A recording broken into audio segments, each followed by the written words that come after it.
Hello everybody, I am Brandon Jones, co-founder, creative director, and voice of GameTrailers.com, and I am joined by Mr. Kyle Bosman. Hello everybody. And Mr. Ryan Stevens. Howdy. For a brand new show that we are possibly temporarily calling Let's All Go to the Trailers? Let's Go Out to the Trailers?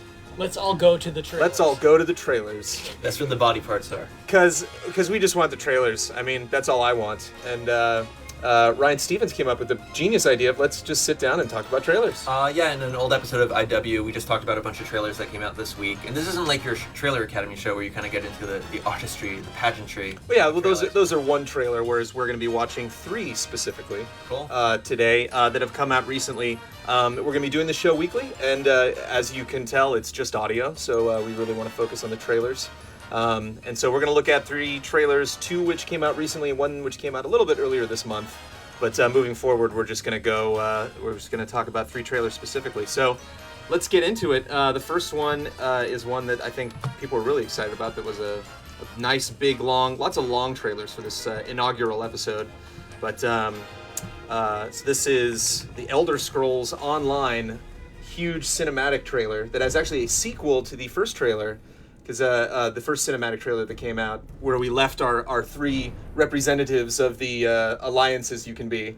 This is 8 minutes long, and the CG is pretty amazing, but I'm not sure if it actually gets me pumped for the game. And I don't know why every single MMO has to have crazy CG trailers. I think it's Blizzard's fault, but like the Old Republic also had the crazy-ass trailers, and you know the game's going to look nothing like this. I'm actually jumping into the press beta of this tomorrow. Well, I think that's exactly why they all get CG trailers, is kind of to create that promise but of like, here's what we're going for. It's not going to be this, but while you're playing it, we want you to think about this. I felt like the individual scenes were kind of interesting. I love this stuff, like when the claws hit the earth. It reminds me, I think it was Infinite Undiscovery, which is such cool imagery. There's a lot of cool imagery, but the actual story being told, I think you were telling me like the fight scenes happen too quick to actually pick up on what's like what's actually going on. The Transformers effect. And yeah, and there's no sense of narrative. There's a narrative, like a short film narrative, but this feels like there's so much more going on. That girl's face is amazing. Those ears.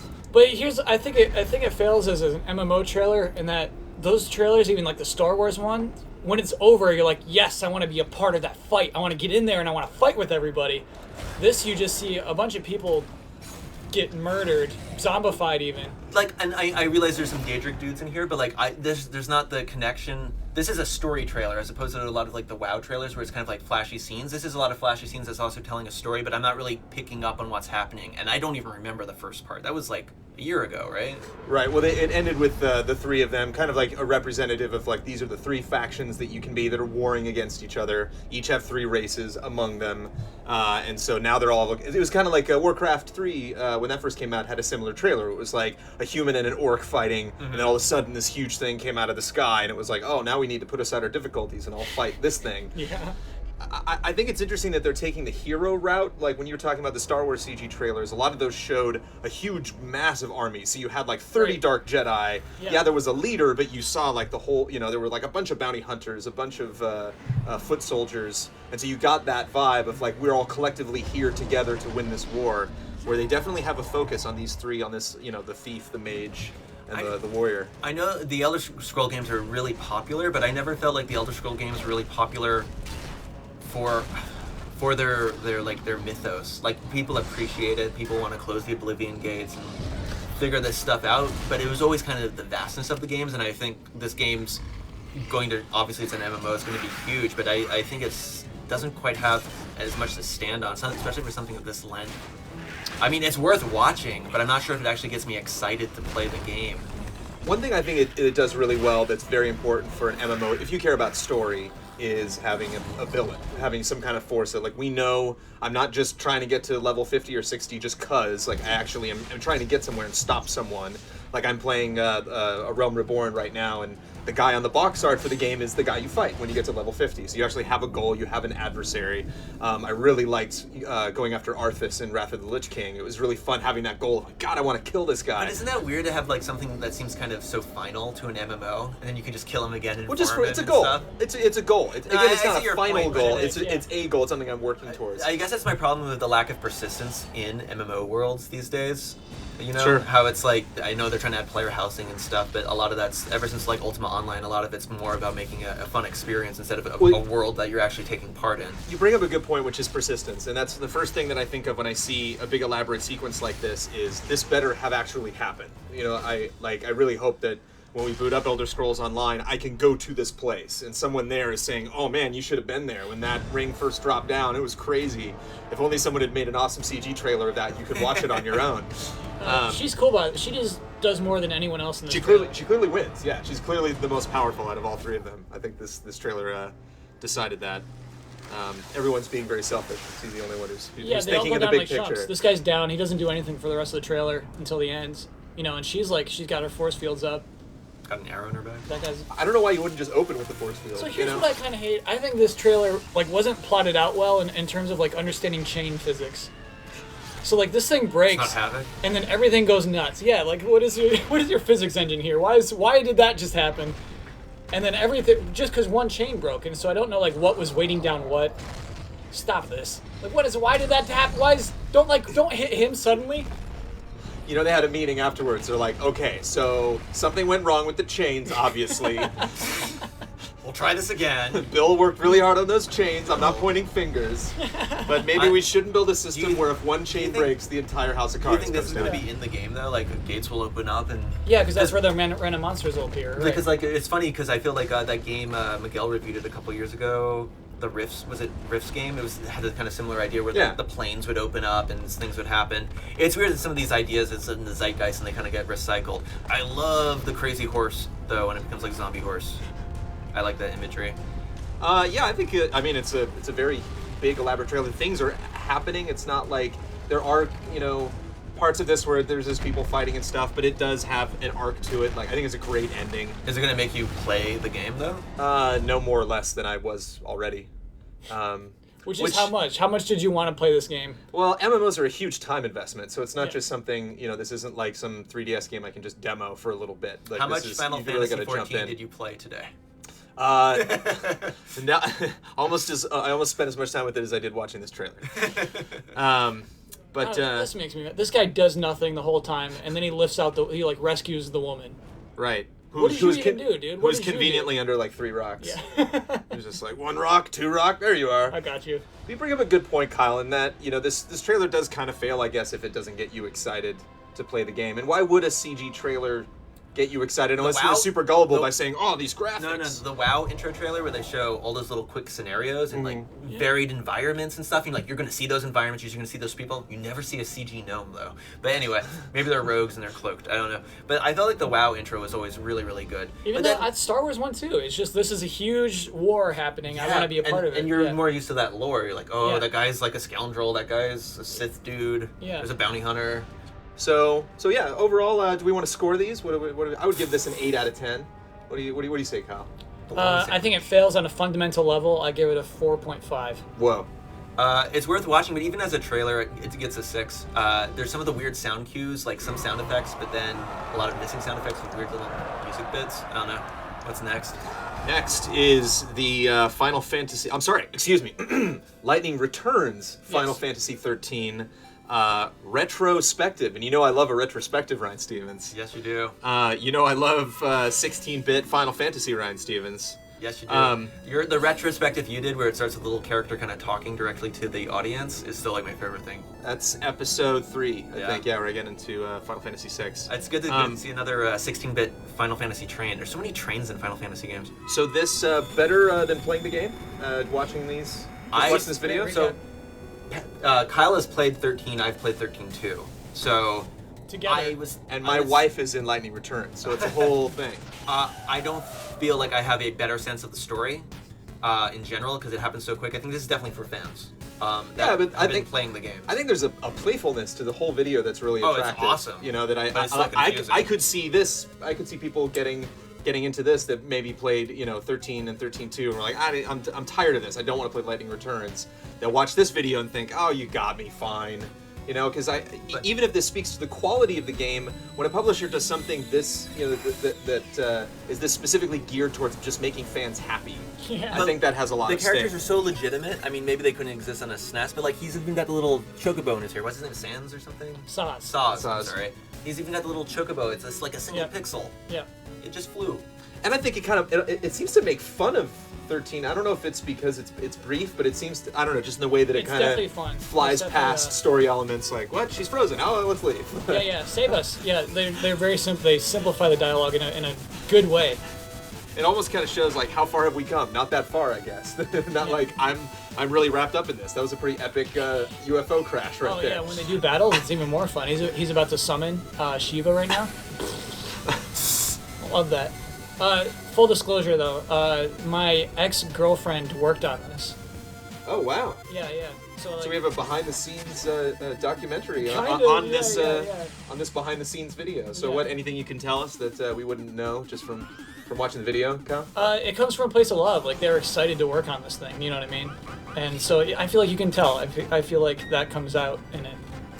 I think it's nice too because obviously, I imagine there being a meeting at Square and they're like, okay, well, the game's coming out. One of the dangers of people not playing this game is that they're just tired of this or they just don't want to play the old games to get caught up on the story. So we should make a video that, reacquaints them with the story. And then somebody was like, that wasn't enough. Somebody was like, ooh, that gives me an idea. What if we do oh my this? God. Yeah, exactly. It's one of those things. Like, what if we do this and then what if we do this? And this seems like the kind of idea that would always get someone to say no. Like that would, it's like, you'd be like, can you imagine this pitch? Like, I got an idea. What if we completely redo both games, but it's like, we can't get an HD remake of 7, but we can get a 16-bit remake of 13 and 13-2? Mm-hmm. It just seems highly improbable that something like this. It's funny you say that, because, now these assets exist, right? Yeah. Like, pixel art is hard to do as, like, 3D, man. Or good pixel art. I wouldn't say it's as hard. Oh man, and then we get to see the ending, and this ending made no sense to me when I was watching it, like at the end of the game. And to me, this is actually helpful. So this is, so it kind of ends with Lightning sacrifices herself, right? Like I know around the 5-minute mark is when. No, Vanilla and Fang sacrifice themselves to stop the planet from falling. Then where does Lightning go? She falls down a crack. So this part is all 13, and then once the crack opens up, then we're in 13-2 territory. Does it show her fighting in the weird future bit? Because I think it'll show that.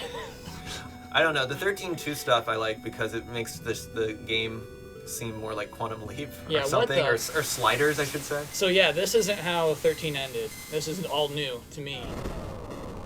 So you didn't play 13-2, you played 13-2. Sacrificing herself? This might be, but we're in 13-2 now. This is we're in the realm of 13-2. So see, I don't remember this in 13-2. I think you just weren't paying attention.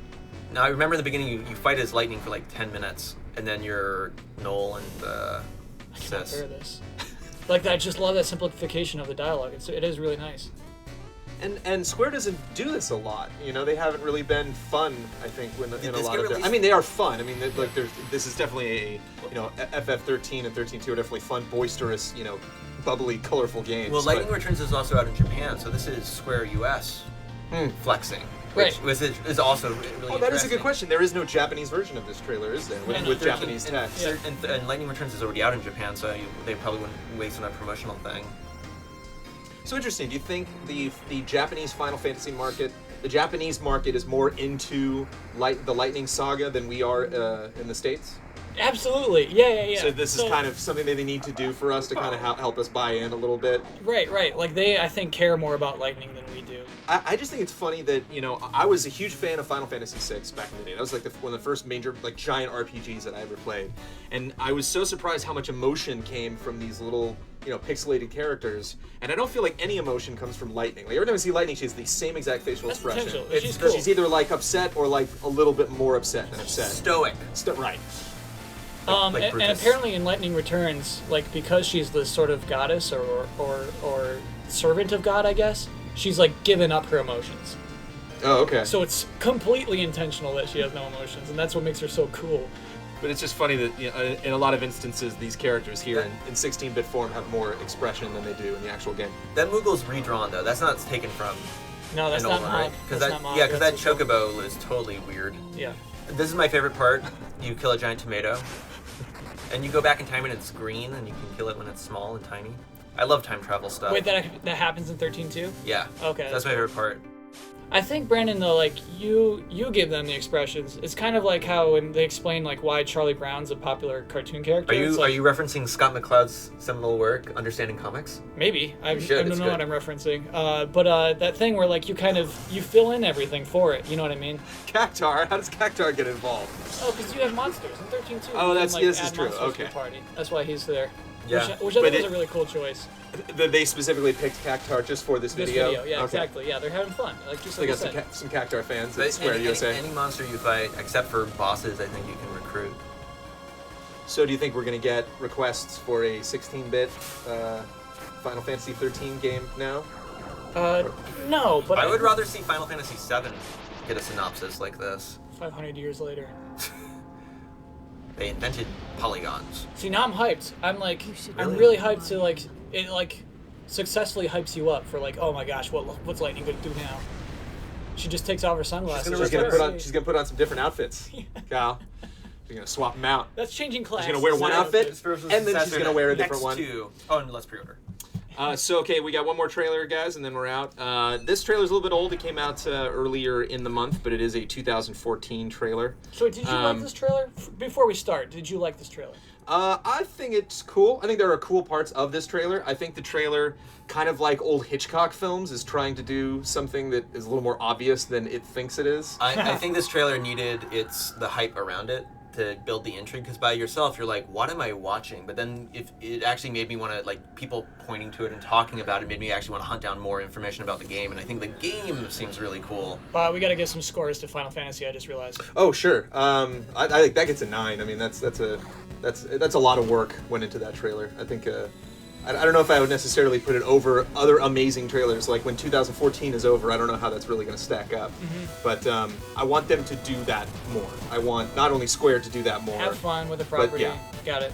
And do something that is kind of a silly idea, and clearly like a lot of work went into that silly idea. Again, I don't see anybody at Square being like, oh, let's do a 16-bit rendition of both of those games. I'm like, yes, let's do it. Like, Yeah. it just seems the answer would be no to that pitch. So I'm proud of Square for making that. What, Kyle? I'll give it a 3. A 3 out of 10? Yeah, 3 out of 10. All right, Brian. 8.7 repeating. Got it. So now we're jumping into Get Even. I think like a level logo. the big thing that they're trying to sell in this trailer, from my perspective, is that like you can't even tell when we're going back and forth between live action and CG, and it's really obvious for me. Like this is live action because of the camera shaking, just the way the camera But moves. I don't know, man. They're scanning rooms. That's what they're doing. They're going into rooms and Right. it's doing room scans. But now look at the camera. It's like this camera isn't budging at all right now. Clearly, this camera movement right here was either smoothed or produced entirely in the computer. But I'm thinking they could have faked the shaky cam stuff as well. There's just some shake. Like that's just classic shaky cam. I don't know. Like maybe Just my turn on jitter and maybe my brain just can't be deceived. But and this cross dissolving thing is really sloppy. Like whoa. Clearly that. Now we're in the But camera. I mean, this goes back into the game. The game's supposed to have some sort of kind of like matrix layers of reality and stuff. And I guess it's gonna have that cool thing where sometimes you're gonna be fighting AI characters and sometimes you'll be fighting other humans. Like it's gonna be networked and you may not know if you're fighting someone. So kind of Journey meets Dark Souls. I remember the Platinum guys wanted to do something similar at one point, where every enemy you'd fight would be another human, but they still kind of consider it a single player game. So are you thinking there's more going on here, Kyle, or do you just think this is a tech demo? Like if you saw this for the first time, is it like, wow, there's some mystery to this game, or is it just like, okay, Like, it's pretty? flatly honest, none of this interests me. Yeah, I think narratively this is kind of boring. If this was on the site, I would give it a red thumbs down. Ooh. It got a lot of red thumbs down. Yeah, actually. I totally would. And then just, oh, here's some crying woman. Just like, don't. Like, ugh. Well, when they wear mascara, I like when they cry. Don't have women cry. It's a There's no personal crying in trailers. Well, yeah, so they're like, they show military it's a good people Tom Hanks. up to this point, and then just a tied up woman. Cut off your knuckles. Yeah, they're cut off her knuckles. Like, why? No, I feel like this evocative stuff is pretty flat. But again, I think there's something, I don't know. I'm glad this trailer came out to bring attention to the game. I mean, it's a year, probably 2 years away. I think know they they're said saying 2015 2015, but I'm at sure the it's end of 2015. It's weird. You know what this kind of reminded me of, for some reason, is Mirror's Edge. Even though Mirror's Edge is really clean, it would always kind of draw attention to its textures and stuff like that when things were kind of out of place. Where did these guys die from? Computer virus. The blue stuff that's going on. You try to survive that blue shiny stuff. I prefer Sunny D. I frankly don't know like who this interests, and I think it's people who like good graphics. You know what I mean? I think that's what the appeal is. Like, there's little mystery to really get attached to here. I think there seems to be a fun play between, like, it's called, it's like the What Is Real trailer. Right. So it's like, not only what is real, what's gameplay, what's live action, but what is real, what are you actually seeing that is happening that's real. And again, they like you were saying, like, what's a game character, what's a real character. And they put this up as a teaser as well. And, there's been... Teasers can mean a lot. And I think this actually does deliver at least a bit of mystery. Even though I don't think... Kyle, I think your opinions are completely valid in this case.